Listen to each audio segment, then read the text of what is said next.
I'm Dr. Annette Uwineza from the University of Rwanda. I am a medical doctor and I have a PhD in human genetics. So I am glad to share with you my experience from my journey from a young mentee to a mentor.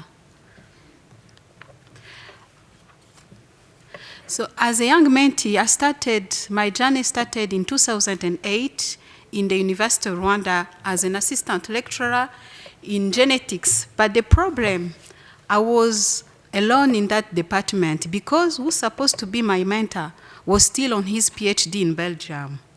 So I have students to teach, and in this year I have my first baby, so it was very difficult to combine all these activity and all these new lives. So I feel alone. It was like flying alone in the sky because I have no one to help me.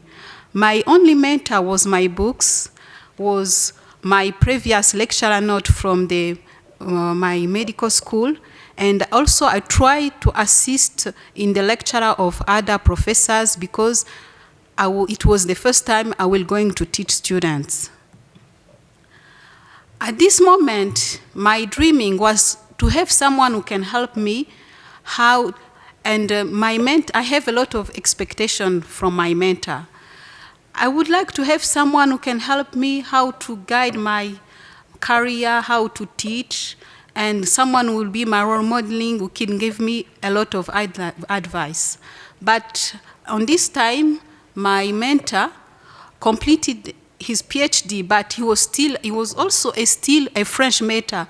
But he helped me a lot because during these times, he helped me how to write letter, how to do clinics, how to do the lab techniques, a lot of things. And I think that mentorship in medicine is quite special because we have the clinic part and also we have the academic part. And the problem with the medical students is that during your study, you focus a lot on clinic and you didn't focus on research.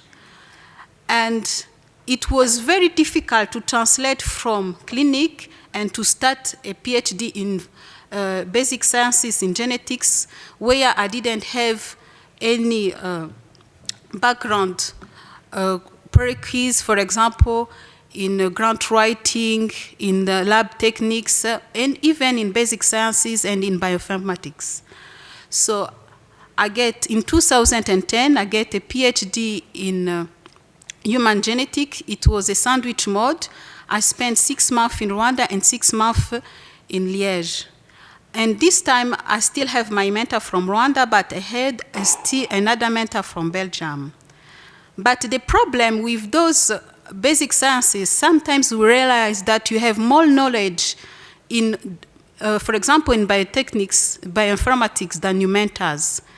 But what is good, your mentor will guide you to find the right person to help you, the right person the right technician to help you to do the lab work. So I think that there is some career, for example, in medicine, mentorship is very necessary because you need someone who must be polyvalent, who can help you to do the lab work, to help you how to write research grant, how even to prepare to present in some conferences. So during my PhD, I completed my PhD in 2018. And in 2015, and I get a lot of publications. But what I now realize in the university, there is a lot of improvement in mentorship students. The University of Rwanda has introduced the technique of student mentorship, where a lecturer will be responsible to guide students.